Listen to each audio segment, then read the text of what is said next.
Bem-vindos a mais um episódio do Vidas em Paralelo, um podcast com história. Vamos hoje explorar aqui uma faceta um bocadinho diferente dos últimos episódios, embora completamente ligado ao último episódio, ao episódio onde falámos sobre Dom João I e o Nuno Álvares Pereira, Dom Nuno Álvares Pereira, e essa crise de 1383-85, que foi um dos momentos chaves da história de Portugal. Explorámos a vida dessas duas figuras históricas e a grande relação entre eles, mas e tentámos evitar um bocadinho de falar disso da última vez, exatamente porque há também um fator feminino muito forte nesta crise, nesta história, e professor, é um pouco isso, né? Há duas figuras também muito ligadas a esta crise de 83-85, não é? Sim, exatamente. Por trás dos reis que nós todos conhecemos, Dom Fernando e Dom João I, há duas mulheres importantíssimas e muito contrastantes entre si. A primeira, Leonor Teles, no fundo encerra a primeira dinastia portuguesa, uma vez que sobrevive ao marido e atravessa a crise de 1383-85, e a segunda, a Filipa de Lencastre, pelo seu casamento com Dom João I, dá um contributo crucial para o arranque da dinastia de Avis. Tem a particularidade de ser mulheres com muita influência na corte, ambas, embora de modos completamente diferentes. Mais política a Leonor Teles, mais piedosa, cultural, disciplinadora a Filipa de Lencastre. E talvez por isso, ou também por isso, temos connosco hoje uma convidada muito especial, Leonor Cruz Pontes, que é a esposa do Dr. João Gouveia Monteiro e que conhece também muito bem estas duas mulheres. Bem-vinda aqui ao Vidas em Paralelo. Quem é que são? E se calhar começando, posso-lhe perguntar qual o interesse que estas duas mulheres também lhe provocaram a si, também para se debruçar um bocadinho sobre elas. A Leonor é desde logo uma personagem fascinante, pelo que tem de misterioso e de sedutor. A Filipa de Lencastre é uma personagem bastante contrastante, mas muito importante e decisiva, não só pelo seu papel na corte, mas também pelo legado que nos deixa através dos seus filhos. E se calhar então, lançando aqui os dados, temos Leonor Teles e Filipa de Lencastre, que chegaram a, não sei se conviveram, mas estiveram vivas durante o mesmo período. Porque é que se decidiu então hoje arrancar e começar com a análise sobre a vida destas duas mulheres? O que é que decidiu esta escolha? Era impossível deixá-las na sombra pelo contributo que elas deram para a história portuguesa desta altura. Podemos começar pela Leonor Teles, seguindo uma ordem cronológica, que é uma atriz de primeira linha num período crucial da história portuguesa. É uma mulher de rara influência política, como vamos ver um bocadinho mais à frente. Eu diria que ela carrega gênio e tragédia com ela própria.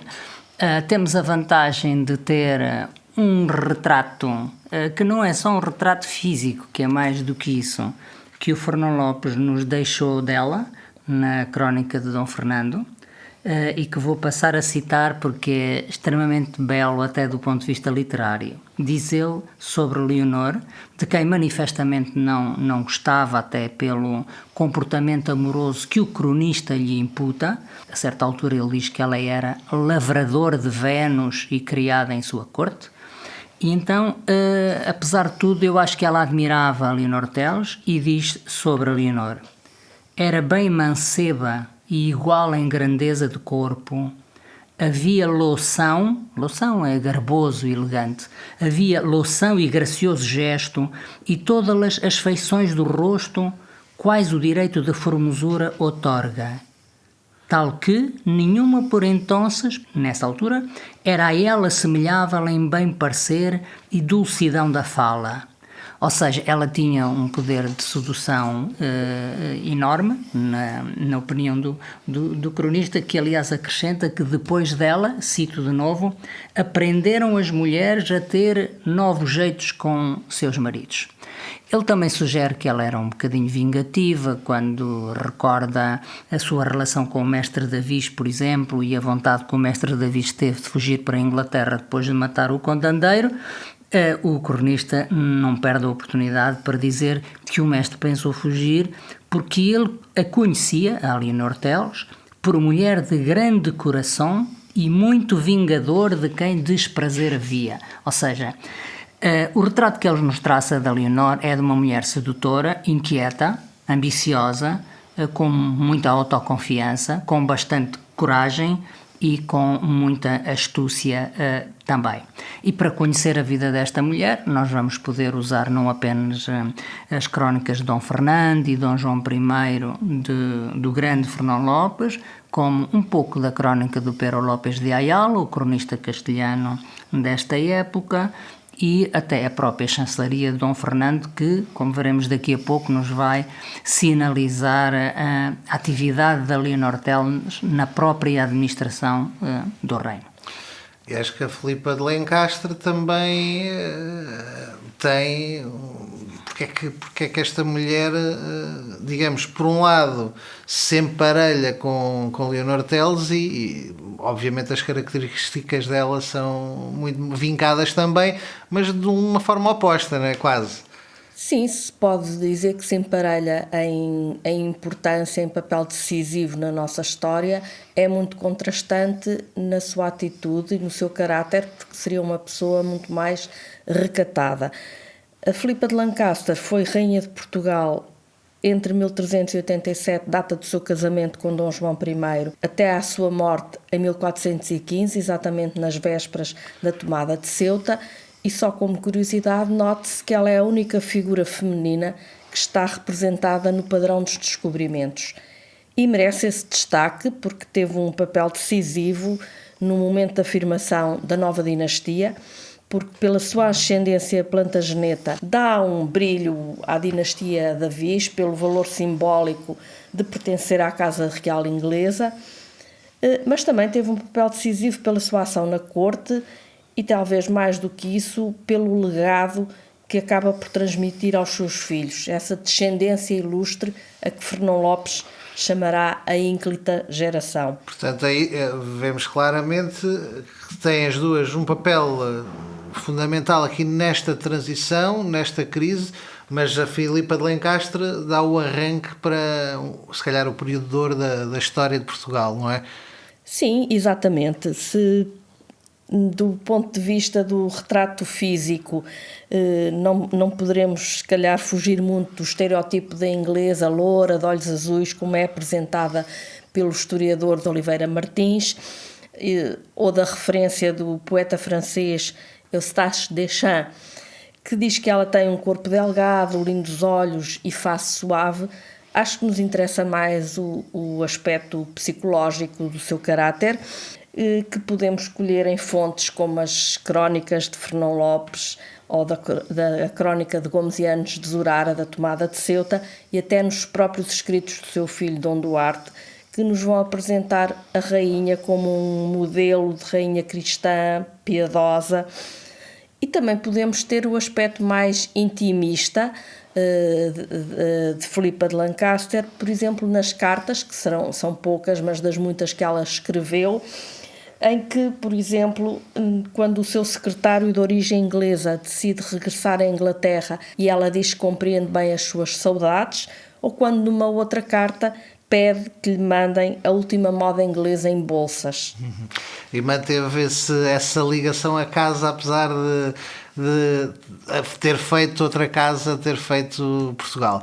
Então, sim, se calhar... Sim, Filipa manteve essa ligação, esforçou-se não só por manter essa ligação, como por incutir o orgulho nessa ascendência plantageneta aos filhos e ensinar-lhes os costumes ingleses, mas falarei disso mais adiante. Não, mas se calhar até podemos então, se calhar, debruçar-nos um bocadinho, porque obviamente a fase de crescimento e a educação que estas mulheres tiveram, provavelmente e certamente definiram um pouco, digamos, o caminho delas ao longo no seu percurso de vida.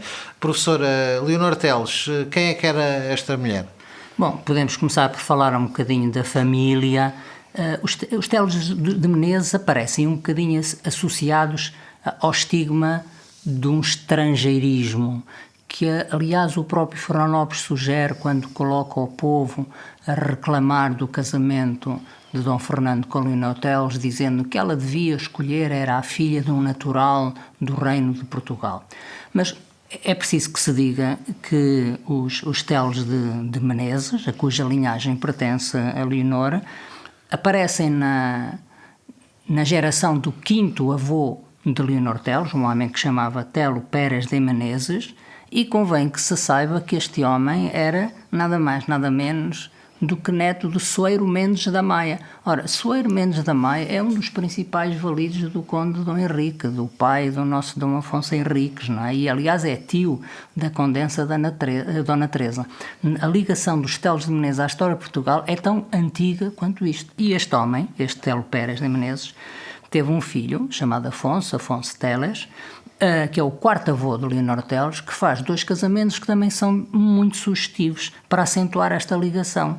Casa primeiro com uma filha de um Rui Gonçalves Girão, ali na zona de Palência, em Castela. Palência é mais ou menos 50 km a norte de Valladolid.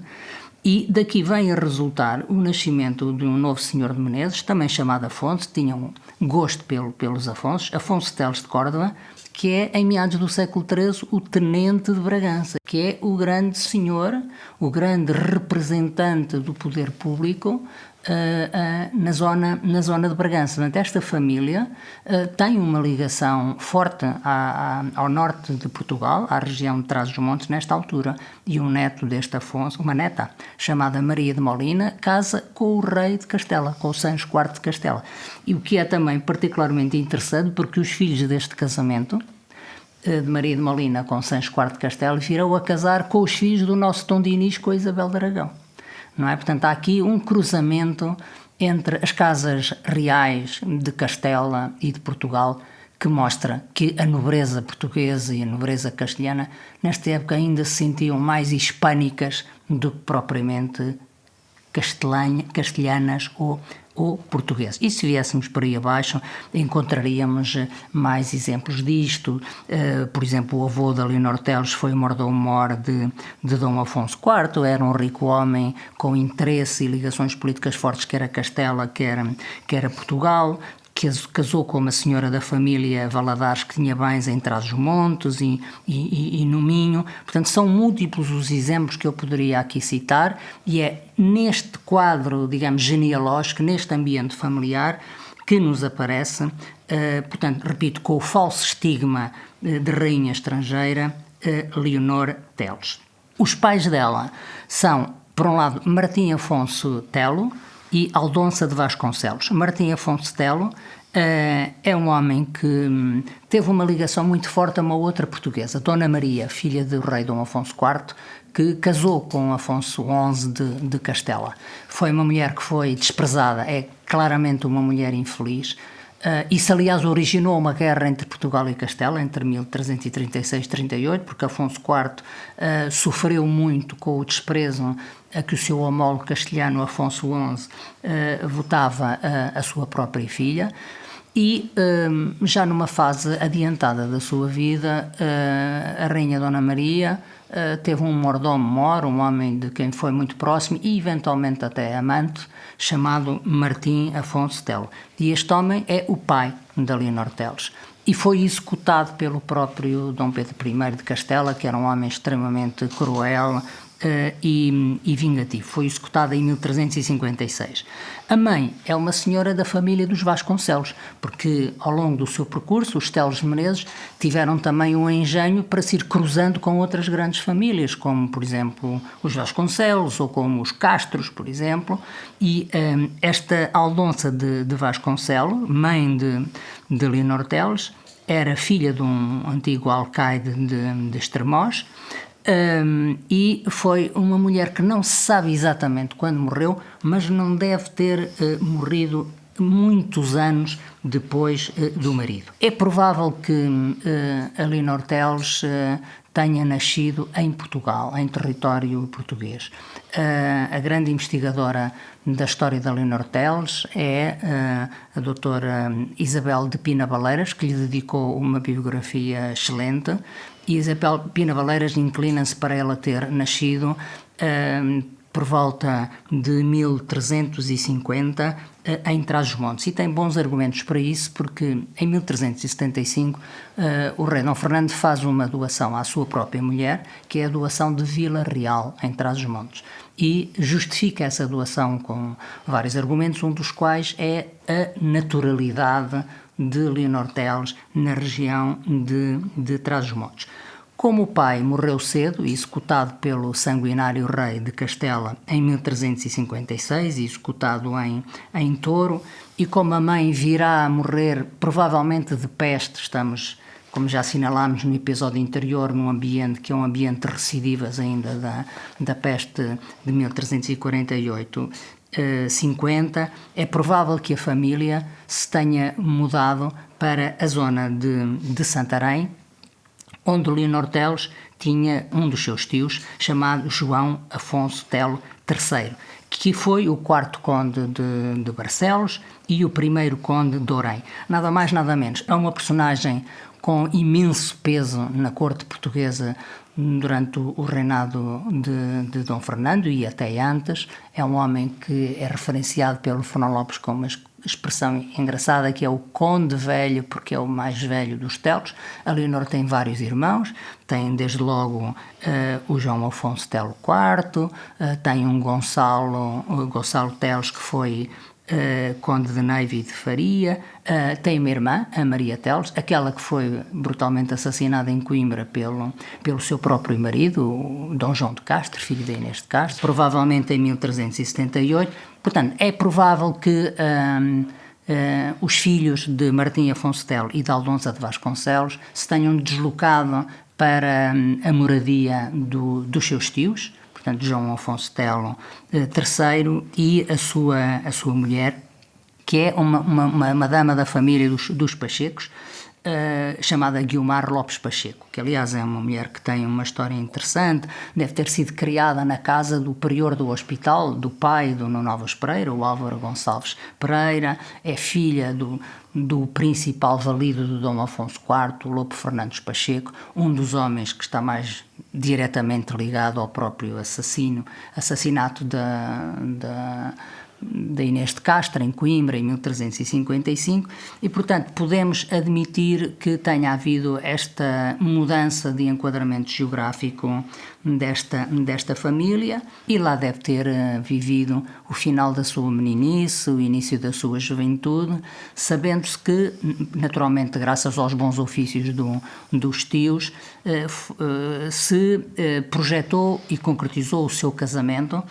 Tinha ela 17, 18 anos, portanto estamos aqui em 1367, 68, com um fidalgo da Beira, da zona de Arganil, um senhor de Pombeiro, chamado João Lourenço da Cunha, que era um homem provavelmente com ligações fortes ao infante Dom João de Castro, portanto a um dos filhos da Inês, que tinha aliás muitos interesses e muitos vassalos na região da Beira. E foi desta ligação, não quero dizer precoce, porque nesta altura casar com 17, 18 anos não era uma coisa espantosa, mas foi desta ligação ainda cedo na sua vida que a Leonor Teles teve os seus primeiros 2 filhos. Teve uma menina que morreu relativamente cedo, e teve também um filho chamado Álvaro da Cunha, de quem falaremos mais à frente. E tudo, digamos, parecia estabilizado nesta altura, não é? Portanto, a Leonor está num enquadramento da sua família próxima, tendo perdido os pais, está com os seus tios, está numa posição politicamente segura, uma vez que o seu tio tem uma influência grande na corte, está na zona de Santarém, zona por onde circula muito a corte régia e, portanto, é natural que por via disso ela tenha conhecido cedo o rei Dom Fernando, não é? Que passava muito por Santarém, até porque era um homem que gostava muito de caçar e as cotadas nessa região proporcionavam estadias da corte em Santarém, mas o diabo está sempre presente e aparece uma história de um amor inquebrantável do Dom Fernando por Leonor Teles, que tinha o condão de já estar casada. Esse amor acabou por se concretizar num casamento, um casamento que o Frão Lopes sugere que foi bastante contestado nas ruas, embora não pareça provável que o povo de Lisboa se tenha amotinado por causa disso, mas sim pelas razões da crise, da carestia, dos problemas sociais que afetavam esta época. Mas ele faz um casamento mais secreto com a Leonor em 1371. A Leonor teve que se desquitar do seu marido, que não ficou contente e acabou por se exilar em Castela. Vai reentrar em cena na altura do cerco de Lisboa de 1383 e faz depois um casamento público em 1372, talvez ali no primeiro semestre, em Lessa do Bailio. E deste casamento vem a resultar uma filha, que é a famosa infanta Dona Beatriz, que será a única filha de Fernando e Leonor. Houve outros meninos que nasceram, mas morreram logo, e que será prometida várias vezes em casamento ao longo do reinado de Dom Fernando. Os dois filhos que não vingaram, curiosamente, aparecem em datas sugestivas, um rapaz em 1382, durante a Terceira Guerra Fernandina, que durou 4 dias, e depois uma menina que nasce precisamente em finais de setembro de 1383, pouco tempo depois da assinatura do Tratado de Salvaterra de Magos e menos de um mês antes da morte do pai. Leonor que também é licenciada em História, mestre também em História e também na área da Arqueologia, da sua investigação e da sua análise, como é que é um bocadinho a evolução? Temos aqui a Leonor com os tios, a crescer com os tios. Já, neste caso, a Filipa de Lencastre terá uma educação esmeradíssima, se calhar tendo em conta até o pai que tem, não é? Sim, tendo em conta o pai e a mãe. Filipa é a filha mais velha dos duques de Lancaster. Ela nasceu em 31 de março de 1360 no castelo de Leicester. E quem eram os duques de Lancaster? O pai era John de Gaunt e a mãe Blanche Lancaster. Ora, isto garantiu uma ascendência importante, tanto do lado materno como paterno. Do lado da mãe, ela pertence a uma grande família aristocrata, uma família rica e culta, e isso vai ter influência em Filipa. Do casamento de John de Gaunt e de Blanche Lancaster só vão sobreviver 3 crianças, a própria Filipa, a mais velha, a irmã Elizabeth e o irmão Henrique, que virá a ser rei de Inglaterra. Pois, para termos um bocadinho a ideia, o irmão da Filipa de Lencastre vai ser rei de Inglaterra, não é? Sim, já vou explicar a ligação da Filipa a vários reis de Inglaterra. A mãe acaba por morrer em complicações de parto em 1368. Falando da família do pai, sim, John de Gaunt descende da dinastia Plantageneta. Filipa é neta do rei Eduardo III de Inglaterra. E, aliás, é da avó que herda o nome, da avó Filipa de Hainaut. E a sua ligação aos reis de Inglaterra é engraçada, porque ela, portanto, é neta do rei Eduardo III de Inglaterra, a quem sucede Ricardo II, portanto, é prima deste rei Ricardo II. Vai ser o seu irmão de Filipa, que vai usurpar o trono a Ricardo II, portanto, temos na mesma Filipa irmã do rei, e depois, claro, é o filho de Henrique IV, o Henrique V, que será, neste caso, sobrinho de Filipa. E esta ligação à Casa Real Inglesa é importante.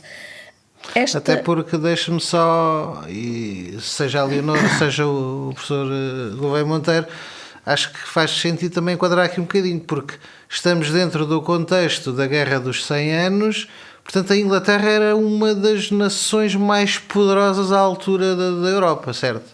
Sim, sem dúvida. A Inglaterra e a França são as grandes potências europeias desta época. E isso, obviamente, revela o papel e o lugar de Filipa de Lencastre dentro da sociedade europeia na altura, não é? Exatamente. Vou só falar um pouco sobre a infância dela e a educação, e quando chegarmos à parte do casamento dela podemos compreender melhor essa ligação com o contexto político. O pai foi marcante na vida de Filipa, especialmente por aspectos positivos e negativos. No aspecto mais negativo, ele teve uma vida um pouco, digamos, atribulada, estava muitas vezes ausente em campanhas militares, exatamente no contexto da Guerra dos 100 Anos, que estava a referir, mas também pela sua vida amorosa e pelos vários casamentos.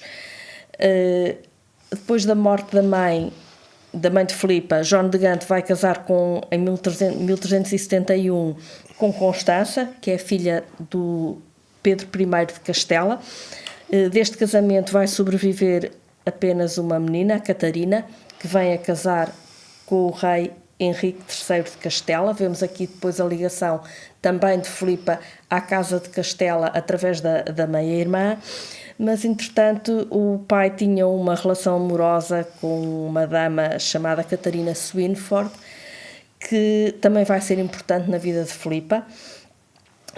Daqui nascem também vários filhos que são depois legitimados, e João de Gante acaba depois por casar com Catarina Swynford, mas este ambiente em que ela vive vai influenciá-la, e portanto não é estranho que nós depois vejamos que Filipa quis instituir uma família real devota, virtuosa, unida. Vemos Filipa a passar a infância, portanto, numa corte abastada e culta. Teve uma educação esmerada e uma formação privilegiada, por um lado, pelo papel da mãe, Branca de Lancaster, terá sido uma das primeiras aristocratas a saber ler e escrever, e como a instrução elementar era feita no âmbito familiar, geralmente através da mãe, é natural que ela tivesse empenho em passar esse conhecimento às filhas, a Filipa e a Elizabeth. E então o que é que estudavam estas meninas? Estas meninas aprendiam a ler, sem dúvida o latim, pelo menos o suficiente para seguir as orações, e também o inglês e o francês. Recorde-se que o francês era então a língua culta e aristocrata, que lhes permitia ler romances, instruções de trabalhos femininos. E note que, embora a gente fale habitualmente em ler e escrever, são atividades diferentes. A leitura estaria muito mais generalizada do que a escrita. Claro que a instrução das meninas estava muito mais centrada em atributos como comportar-se com modéstia, humildade, ser caridosa e piedosa, porque as meninas eram educadas para ser boas mães e boas esposas. Só até estava a dizer que o francês até era a língua culta, até porque temos que recordar que os normandos que vieram de França tomaram... Exatamente, isso acontece a partir da conquista da Inglaterra por Guilherme da Normandia em 1066. Foi aí que o francês ocupa, ao lado do latim, o papel relevante na corte inglesa, embora o inglês continuasse a ser falado pela população comum. Em termos de, ainda nesta questão, também havia, o pai, apesar de tudo, também dava um lugar muito de destaque à cultura, não era? Exatamente, já lá vamos. Vou só dizer uma coisa sobre a influência do francês. Serão também em francês as divisas cavaleirescas que são adotadas nesta altura, também pelos príncipes da Vise e pelo próprio rei Dom João I e a rainha Dona Filipa. Falarei isso mais à frente. Ela chega Filipa a fazer um círculo de poetas, não é? Algo assim. Exatamente, foi aí que o Eustache faz esse poema, exatamente, defendendo a sua dama no clube da flor, não é? Havia um género de uma disputa entre a flor e a folha nesses círculos de ambiente literário em que Filipa cresceu. E sim, ela conviveu com artistas e homens de cultura. Recorde-se, por exemplo, que John Wycliffe, filósofo escolástico e reformador cristão, era um dos protegidos do pai. Mas, para percebermos o ambiente onde ela vive, também temos que lembrar que, quando João de Gante casa com Constança, filha do rei de Castela, em 1371, o Palácio de Savoy, perto de Londres, torna-se quase uma corte régia, digamos assim, onde se acolhem muitos exilados castelhanos, alguns deles expulsos por Dom Fernando, que tinha às vezes uma atitude um bocadinho ambivalente, e portanto há uma altura em que são expulsos de Portugal e se exilam na corte de João de Gante. E esse casamento vai ser muito importante para a nossa história, porque a ligação de Portugal e Inglaterra nasce um bocadinho aí, não é? Ou seja, desse casamento do John de Gaunt com a filha do rei de Espanha, Castela. Exatamente, falarei nisso mais à frente quando falar já a seguir no casamento da Filipa. Queria só dizer que a própria amante do pai, a Catarina de Swynford, foi preceptora de Filipa e da irmã. E ela era também uma personagem importante porque era filha de um cavaleiro do séquito da rainha e, portanto, era conhecedora da etiqueta da mais alta aristocracia e até da heráldica, porque Catarina Swynford era filha de um arauto e esses conhecimentos terão sido também transmitidos a Filipa e com certeza que lhe terão sido muito úteis quando se tornou rainha. Vamos seguir aqui se calhar um bocadinho também a ordem mais cronológica desta história. Isso, agora não sei de qual dos dois exatamente quererá responder posso esta... dizer alguma coisa sobre a educação da Leonor? Já agora, claro, não sabemos muito sobre isso e posso resumir isso com facilidade, mas há duas coisas que me parecem evidentes. Que sobre o padrão da educação das meninas se aplica a Leonor aquilo que a Leonor Cruz-Pontes aqui disse acerca da Filipa de Lencastre, portanto são educadas num ambiente de um certo recato feminino, digamos assim, e por outro lado que ela teve, apesar de tudo, a possibilidade de crescer num ambiente que, não sendo provavelmente erudito, era de certo modo letrado, não é? Quer com os pais, enquanto eles foram vivos, quer depois com os tios, porque em particular a mãe dela, a Guiomar Pacheco, tendo sido criada num ambiente da corte dos hospitalares do Dom Álvaro Gonçalves Pereira, o pai do Nuno Álvares, provavelmente tinha alguma instrução do ponto de vista literário e, portanto, é muito provável que a Leonor Teles soubesse ler e escrever. Aliás, um antigo aluno meu chamado João Neves, que é hoje professor no Liceu de Salvaterra de Magos, e que estudou aprofundadamente a chancelaria de Dom Fernando, num trabalho que publicou chamado A Formosa Chancelaria, aliás, sobre a orientação da nossa principal especialista em paleografia, a professora Maria José Azevedo Santos, chamou a atenção para o facto da assinatura da Leonor Teles revelar uma mão que é uma mão desenvolta, que não precisa de assinar de cruz ou com um ou dois sinais, não é? Mas que escreve com desembaraço, o que parece sugerir uma educação minimamente letrada. Isabel Pina Baleiras admite que ela pudesse saber alguma coisa de latim também, o que faz sentido atendendo a que o latim era a língua da oração, era a língua da igreja, alguma coisa de música também. Agora, aqui, pensando mais no ambiente da corte fernandina que a Leonor Teles consabidamente estimulou e que era muito dado à música, a jogos, ao teatro, com uma certa elegância no vestir, um certo aparato de joias em que a Leonor Teles parece ter sido forte também. Já disse que o segundo marido dela, que o rei Dom Fernando, era um grande caçador, tão grande caçador que um dia foi à caça e esteve um mês sem voltar às suas obrigações de rei e os seus validos disseram-lhe que era melhor ele não voltar a proceder assim, porque se calhar quando regressasse depois já encontraria outro governante no poder. Portanto, a caça é uma grande paixão dos nobres portugueses, incluindo os reis naturalmente, mas não há só a caça ao javali, ao urso, ao veado, animais de grande porte. As mulheres também podiam participar nesta atividade, fazendo a chamada caça de falcoaria, de volataria, que é a caça com aves de rapina, não é? Nomeadamente com o falcão, com o gavião, e isso era uma coisa que era compatível com a sua condição de damas, digamos assim. Pode ser que a Leonor Teles tenha acompanhado o marido em algumas dessas caçadas e praticado também um bocadinho essa arte. E penso que é isto que se pode dizer sobre a educação da Leonor. Essa questão das caçadas é engraçado porque não era uma coisa reduzida aqui ao rei português, porque penso que era o Pedro Grande da Rússia, teve não sei quantos dias, não sei se era o rei da Hungria, e que eles adoravam caçar. Passava, e depois era às 200 e 300 peças de caça a cada caçada, que era uma coisa e tinham boa justificação para isso, porque a caça, o nosso Dom João I, que compilou, se não escreveu ele próprio, compilou um livro da montaria, que é um livro é um tratado sobre a caça ao porco montês, isto é, ao javali.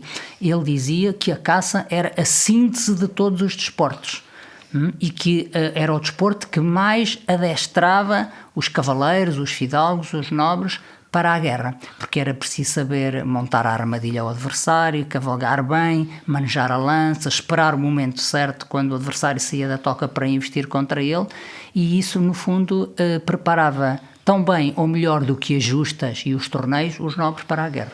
Professor, então como é que temos aqui uma Leonor Teles, uma senhora da alta sociedade casada, como é que se dá o encontro e como é que se processa todo este divórcio entre ela e o marido por causa do rei Dom Fernando? Imperou a vontade do rei, não é? Digamos que do lado do Dom Fernando eu acho que há paixão pela Leonor. Do lado da Leonor há algum oportunismo e alguma incapacidade para resistir à possibilidade de se tornar rainha, não é? Geralmente os historiadores dizem que o casamento dela com João Lourenço da Cunha foi um casamento feliz, que foi, digamos, estragado pela invasão nesse espaço de relação amorosa do próprio rei, que aliás não foi muito fácil de gerir no próprio ambiente da corte. O rei terá utilizado uma irmã da Leonor Teles, a Maria Teles, um pouco como mediadora. A Maria Teles era moradora na casa da Beatriz de Castro, que era a única lady, digamos assim, da corte, uma vez que o rei ainda não era casado e também não tinha filhas ainda, e portanto era a grande mulher da corte fernandina nesta altura. No início do reinado de Dom Fernando era Beatriz de Castro, filha de Inês de Castro e de Dom Pedro I, e foi um bocadinho utilizada pelo rei como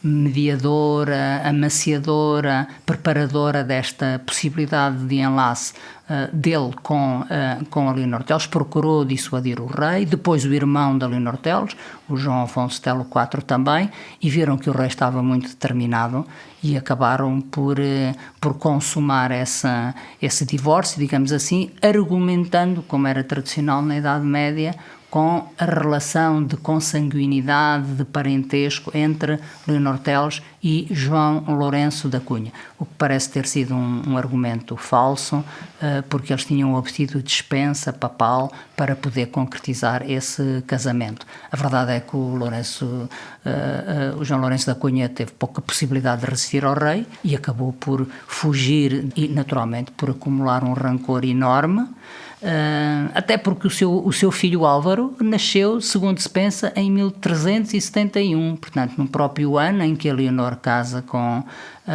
com o rei Dom Fernando. E é possível que o rei Dom Fernando, que se pensa poder ter sido envenenado precisamente por um dos seus piores inimigos, que era o João Lourenço da Cunha, portanto, um marido descartado de Leonor Teles. Mas ele já circulava, ele já conhecia a Leonor Teles, ou há algum momento específico? Como eu disse há bocadinho, como o rei Dom Fernando passava muito por Santarém, não é? Que era relativamente próximo de Lisboa e onde havia uns espaços acolhedores para ele ficar e zona de caçada também, é natural que ele visitasse João Afonso Telo III e Guiomar Lopes Pacheco, e que aí tivesse conhecido a Leonor nesse ambiente. Mas acho que o encontro principal se vai dar numa ocasião em que a Leonor Teles está de visita à corte régia, para procurar a irmã, a Maria Teles, e aí o rei tê-la-á reencontrado e ter-se-á dado o cu de fudre, pelo menos da parte do rei. Mas sendo que ela ainda tem filhos do primeiro marido. Sim, ela do primeiro marido... Aliás, casa, acho que grávida, ou não? Pelo que percebi. Ela teve uma menina que morreu cedo e depois teve este Dom Álvaro, que nasceu em 1371. Há até historiadores que defendem que ele já nasceu depois dela se ter separado de João Lourenço da Cunha e casado com o Dom Fernando, não é? Portanto, ainda há essa particularidade gravosa, digamos assim, na história desta transição da Leonor Teles para a corte régia. Se fosse em Roma, tinha tido sucessor, né? Em Roma eles adotavam muito, faziam a adoção, né? Havia muito essa tradição, penso que no Japão também. E aqui a Filipa de Lencastre é muito diferente, não há tanto conhecimento de amores e desamores como este, só há. Não, muito antes, pelo contrário, ela teve até uma atitude bastante moralizadora na corte.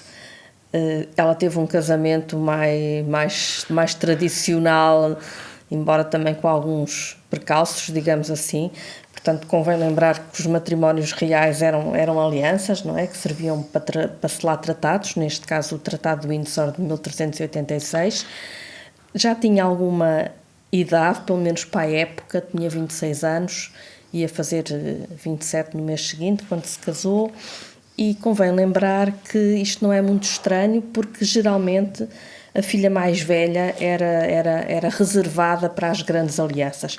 Ela teve, antes de Dom João I, teve alguns pretendentes, desde o herdeiro do Conde de Foix, ao Duque da Baviera, o próprio rei de França, mas será no contexto em que o seu pai, João de Gante, vem com Constança para a Península Ibérica, no fundo reclamar o direito ao trono de Castela, em que, para selar a aliança entre João de Gante e Dom João I, rei de Portugal, que se vai tratar deste casamento, em que Dom João I vai preferir Filipa e não a meia-irmã Catarina, porque isso seria, no fundo, comprar uma guerra com Castela, e era uma coisa que não lhe interessava, e, portanto, num encontro em Ponte de Moro, que é ali mais ou menos entre Melgaço e Monção, ocorrido a 1 de novembro de 1386, que se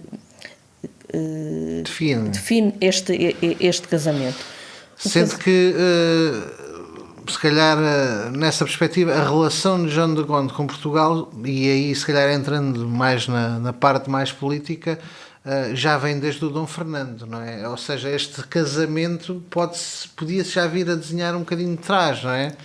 Sim, o que se pensa é que terá sido o Dom João I a preferir, o que eu estava a dizer, sim, a ideia de um casamento para selar, no fundo, o Tratado de Windsor, mas Dom João I teve, no fundo, a possibilidade de escolher a Catarina, que seria uma pertença herdeira do trono de Castela, tinha a pretensão de herdar o trono de Castela, ou então a Filipa, e ele vai preferir a Filipa por ser, sei lá, mais seguro, não alimentar essa guerra com Castela, no fundo, já em que ele ainda bastava estava a anterior, não é? envolvido.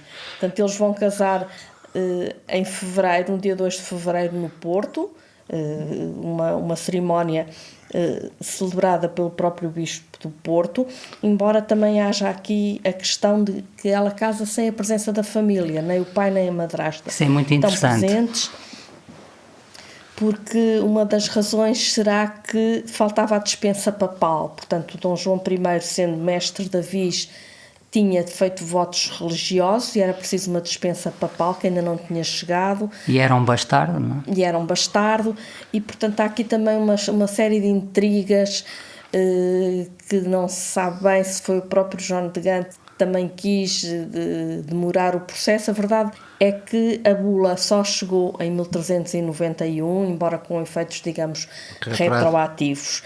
Mas depois há uma grande boda, no dia 14 de fevereiro, uma boda que incluía a cerimónia religiosa propriamente dita, mas também um banquete festivo com muitos convidados, em que foi mestre de cerimónias o próprio Nuno Álvares Pereira, e era uma festa que se estendia a toda a cidade, em que houve justas, torneios, jogos, danças, as ruas enfeitadas com verduras, portanto uma coisa que durou mais de 15 dias e que teve mesmo um impacto no urbanismo da cidade, por exemplo, com a abertura de praças.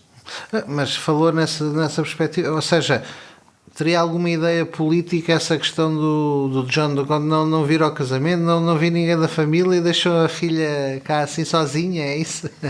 Sim, isso não abona muito a boa relação entre o genro e o sogro, não é? É possível que os pais de Filipa tenham achado que Dom João I se precipitou na consumação do casamento, não é? Prefeririam que a filha tivesse casado depois da condição de nascimento do rei de Portugal e a sua própria condição de monarca português tivesse sido validada pela Santa Sé. No caso de Leonor Teles, no entanto, o casamento também é público e, como já referiu há pouco, houve logo alguns anticorpos ao início. Sim, houve, tanto assim que houve um primeiro casamento mais reservado, digamos, se quisermos não dizer secreto, num ambiente muito restrito da corte, em 1371. O rei tinha pressa em consumar o casamento e Leonor Teles teria interesse em não perder a oportunidade, digamos assim. Acho que se pode ver aqui também esse lado de ambição da Leonor Teles. E depois fazem um casamento público em 1372, mas longe de Lisboa e Santarém. Ele é feito em Lessa do Bailiu e, por acaso, numa igreja que tem uma torre cheia de balcões de matacães no cimo, o que imprime àquele templo o ar de uma igreja fortificada, como que dizendo para a posteridade que o rei poderia ter receio que alguma coisa de mau se pudesse passar nesse dia. Com os casamentos selados, fica claro o peso que a instituição matrimonial tem na política europeia do tempo de Leonor Teles e Filipa de Lencastre. Mas de que forma são estas duas rainhas decisivas no evoluir da história de Portugal é o que virá no próximo Vidas em Paralelo, um podcast com história.